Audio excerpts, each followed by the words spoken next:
একটি সংসার, একটি ছোট্ট সন্তান, আর সেই সংসারেই শেষ হয়ে গেল এক নারীর জীবন। ভালোবাসা আর বিশ্বাসের বন্ধনে শুরু হয়েছিল সংসার, কিন্তু সেই সম্পর্কই একদিন পরিণত হয় বিভীষিকায়।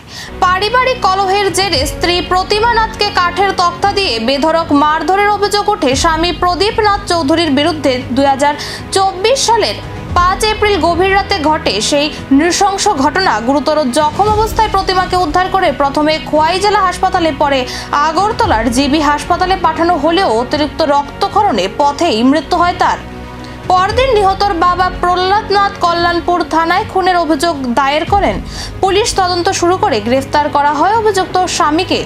তদন্ত শেষে আদালতে চার্জশিট দাখিল করা হয়। মোট 15 জন সাক্ষীর বয়ান ও সমস্ত তথ্য প্রমাণ বিচার করে সোমবার খোয়াই জেলা ও দায়রা আদালতের বিচারপতি মানবেন্দ্র দেববর্মা অভিযুক্ত প্রদীপ নাথ চৌধুরীকে ভারতীয় দণ্ডবিধির 302 ধারায় দোষী সাব্যস্ত করেন।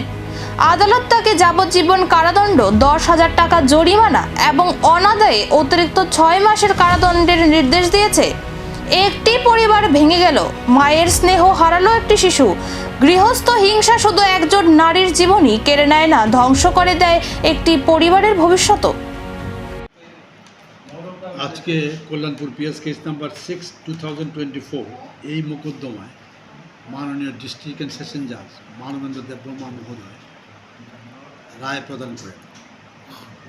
ঘটনার প্রকাশ গত 6/4/2024 গৌরাঙ্গ টিলার বাসিন্দা প্রদীপনাথ চৌধুরী তার নিজের স্ত্রী প্রতিমানাথ চৌধুরীকে রাত্রিবেলা সকল আমাদের বাড়িতে যে দুয়ার বান্দা বলে দরজার যে লাঠি, এই দুয়ার বান্দা দিয়ে মাথায় আঘাত করে এবং হাতে পায়ে আঘাত করে 2 হাত আঙ্গুল ভেঙে যায় এবং রক্তাক্ত জখম হয়।